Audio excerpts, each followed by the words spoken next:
Hello, good evening everyone. आज हम discuss करने वाले हैं मैग्नेटिक इफेक्ट ऑफ करंट, विद्युत धारा के चुंबकीय प्रभाव। 12th की बुक से है। नीट और जेई में बहुत अच्छे क्वेश्चंस इससे पूछे जाते हैं और अपन इसको बहुत ही इंटरेस्टिंग तरीके से पढ़ने वाले हैं। तो आप लोग नोट करते रहिए और शॉर्ट में पढ़ते भी रहिए। अपना टॉपिक का नाम है मैग्नेटिक इफेक्ट ऑफ करंट, या हम ले सकते हैं इसको मूविंग चार्ज। मूविंग चार्ज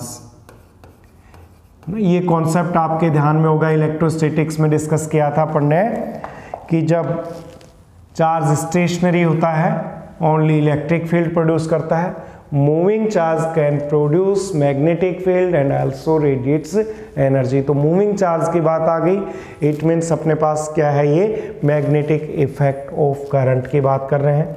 और इसको सबसे पहले यदि हम इसकी डिस्कवरी की बात करें तो डिस्कवर्ड बाई ऑरस्टेड। Discovered by ऑरस्टेड।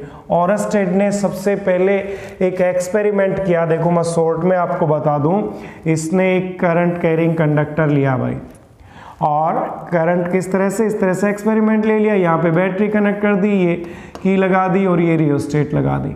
तो ये अपने पास ए बी जो वायर था, इसको जब हमसे कनेक्ट करके और इसको ऑन करेंगे तो इसमें करंट ए से बी चला गया। इसने क्या ऑब्जर्व किया कि इसने यहाँ पर एक मैग्नेटिक निडल रखी भाई, यहाँ इसने एक मैग्नेटिक निडल रखी, ये मैग्नेटिक निडल रख दी। अब देखो इसके ऑब्जर्वेशंस जो थे कि जैसे ही करंट पास किया तो मैग्नेटिक निडल डिफ्लेक्ट होती है भाई, इसका एक एंड इस वायर की तरफ और एक वायर से दूर।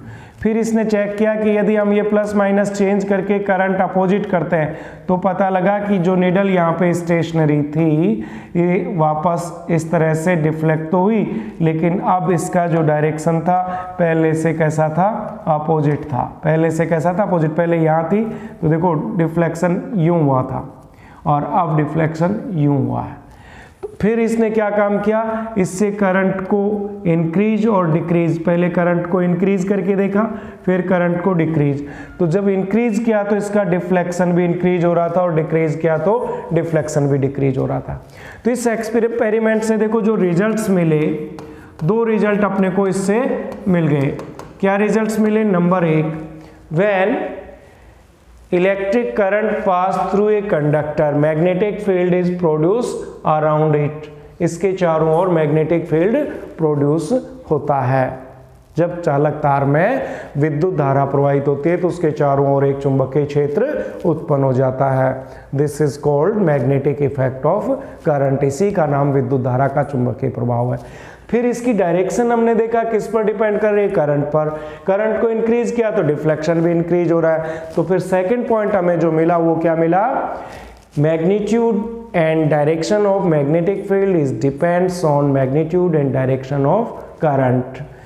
प्रेरित चुंबकीय क्षेत्र की का परिमाण तथा दिशा किस पर निर्भर करती है, प्रवाहित विद्युत धारा के परिमाण और विद्युत क्षेत्र पर निर्भर करती है।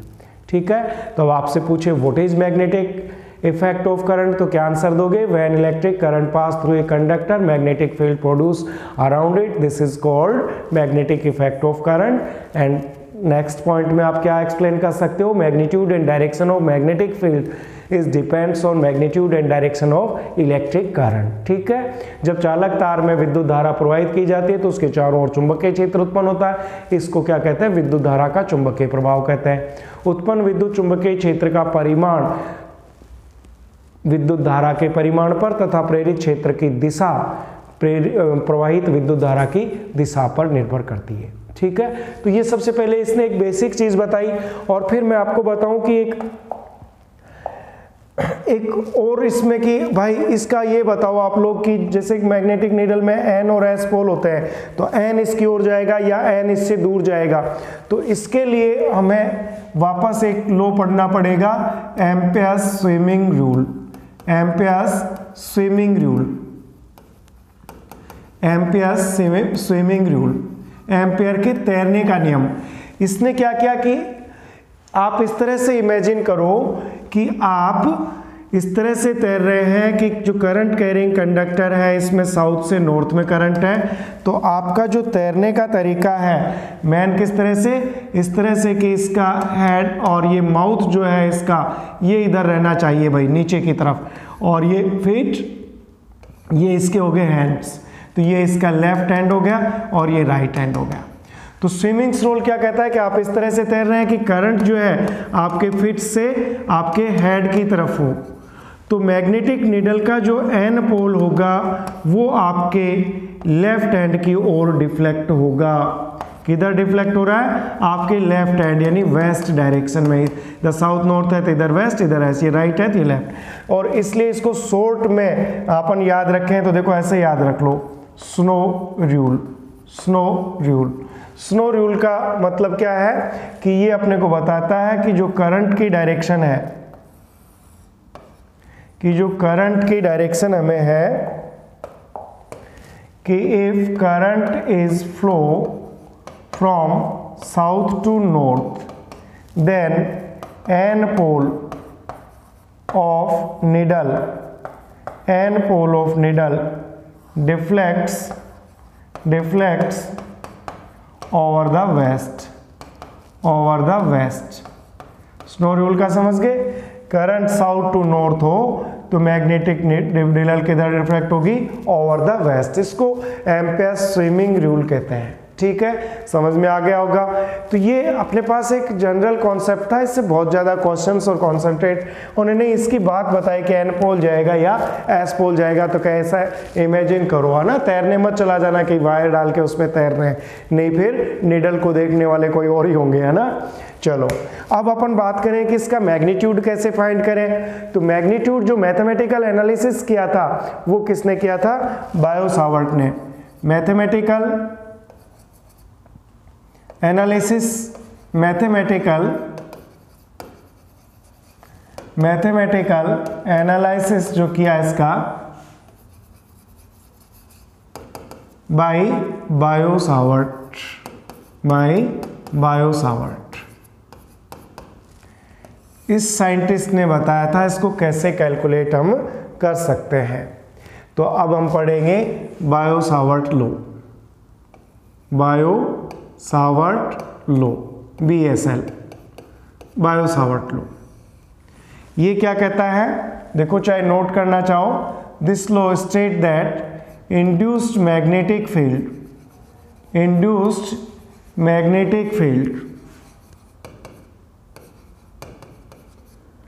due to current carrying conductor, due to current carrying conductor is depends upon, ये किस पर डिपेंड करता है भाई, देखो इसने 3 पॉइंट बताए, dB directly proportional to current element and dB directly proportional to sin theta and dB inversely proportional to the square of the distance। ये क्या है, देखो किस तरह से आप इसको समझो कि हमें जो दिया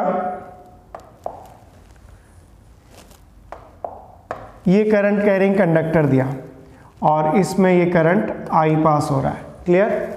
यहाँ से हमें किसी r डिस्टेंस पर हमें फाइंड करना है मैग्नेटिक फील्ड, तो हम यहाँ कोई करंट एलिमेंट लेंगे और ये करंट एलिमेंट हम क्या ले रहे हैं, IDL ले रहे हैं, स्मॉल पार्ट इसका। यहाँ पे हमें मैग्नेटिक फील्ड, ये जो एंगल बन रहा है ये थीटा और इसका डिस्टेंस क्या है r। तो इससे अपने को यानी जो मैग्नेटिक फील्ड IDL से ले रहे हैं, इसलिए यहाँ जो मैग्नेटिक फील्ड आया इसको क्या बोल रहे हैं, dB, किसी due to a small part. तो इसको हम कंबाइंड रूप से dB is directly proportional to क्या ले सकते हैं, IDL sin theta upon r square. Clear, इस तरह से कर लेंगे। और यहाँ पर हम कांस्टेंट लें तो देखो प्रोपोर्शनल टू को हटा के कोई k कांस्टेंट लेंगे और अब लिखेंगे IDL sin theta upon r square, इस तरह से भी लिख सकते हैं। तो यहाँ ध्यान रखना कि जब अपने को ये बताना है तो देखो k जो है कांस्टेंट है यहाँ पर और k का जो वैल्यू है ये है म्यू नॉट अपॉन 4 पाई। और इसका मैग्नीट्यूड होता है 10⁻⁻⁷, यूनिट होती है हेनरी पर मीटर। अदरवाइज म्यू नोट की बात करें तो म्यू नोट को बोलते हैं मैग्नेटिक परमिएबिलिटी। इसको क्या बोलते हैं भाई? मैग्नेटिक परमिएबिलिटी, मैग्नेटिक परमिएबिलिटी, इसको बोलते हैं magnetic permeability of vacuum, magnetic permeability of vacuum. निर्वात की चुंबकशीलता, निर्वात की चुंबकशीलता। और म्यू नोट का अपने को वैल्यू लिखना हो तो फिर ये होगी 4 पाई इंटू 10⁻⁷ हेनरी पर मीटर। तो यहाँ देखो आप लोग कि हमें dB इट मीन्स वैक्यूम के लिए और मीडियम के लिए अलग अलग है। तो हम बात करें यहाँ पे देखो फॉर वैक्यूम, यदि वैक्यूम में देखें तो dB में k की वैल्यू जो लिखेंगे हम ये लिख देंगे म्यू नोट अपॉन 4 पाई, और क्या हो गया भाई?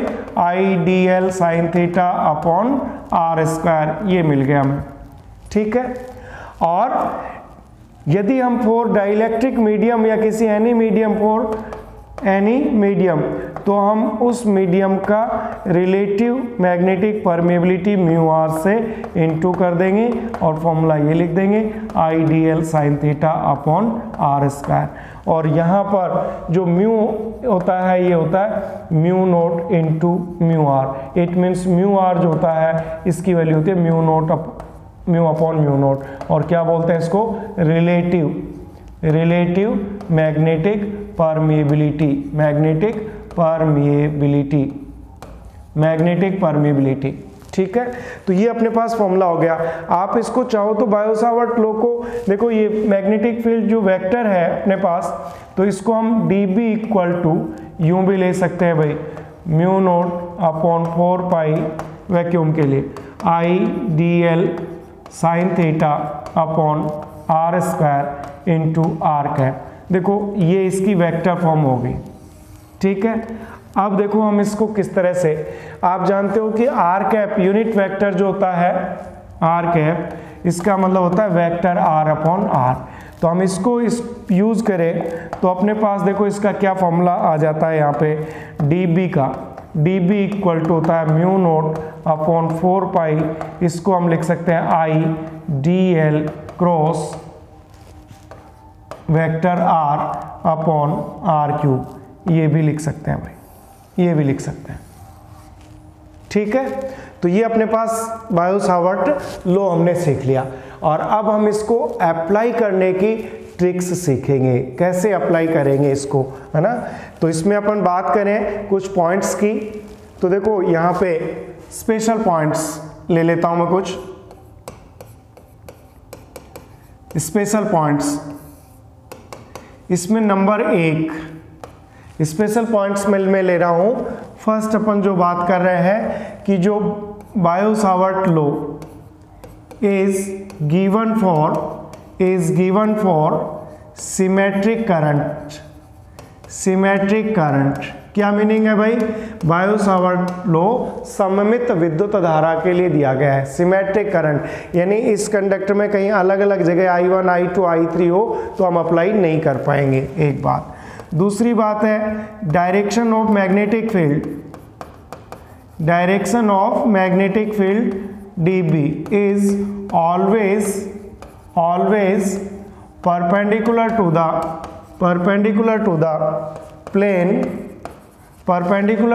plane of IDL and vector R।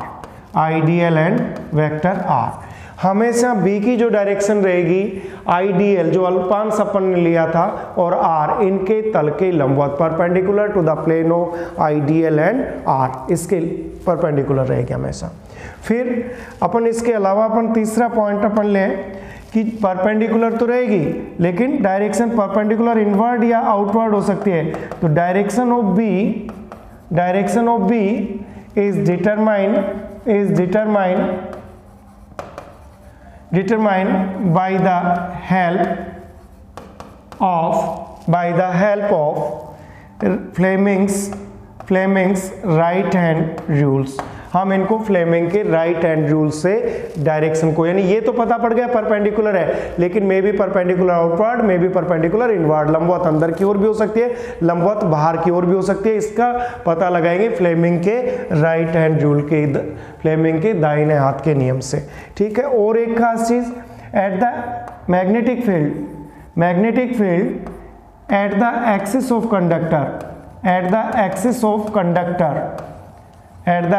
of conductor is 0। अभी अपन ने पढ़ा ना कि देखो जैसे ये कंडक्टर है, यहाँ हमें फाइंड करना है तो ये थीटा होता है, यदि पॉइंट P मैं यहाँ ना लेके एक्सिस पर लेऊंगा तो देखो यहाँ इस पॉइंट को लेके आओ तो थीटा कैसा हो गया 0। इस फॉर्मूले में लिखेंगे हम sin 0, तो sin 0 तो क्या होता है 0, तो मैग्नेटिक फील्ड भी इक्वल टू क्या आएगा एक्सिस पर 0। तो इस तरह से 4 पॉइंट आप इसका ध्यान रखो। तो हमने आज ये सीखा बायो-सावर्ट लॉ, ठीक है। और इसके बाद नेक्स्ट लेक्चर जो आने वाला है उसमें हम डायरेक्शन ऑफ मैग्नेटिक फील्ड की 100 ट्रिक्स मैं आपको बताने वाला हूँ, उसको देखना ना भूलें। Thank you so much, have a nice day.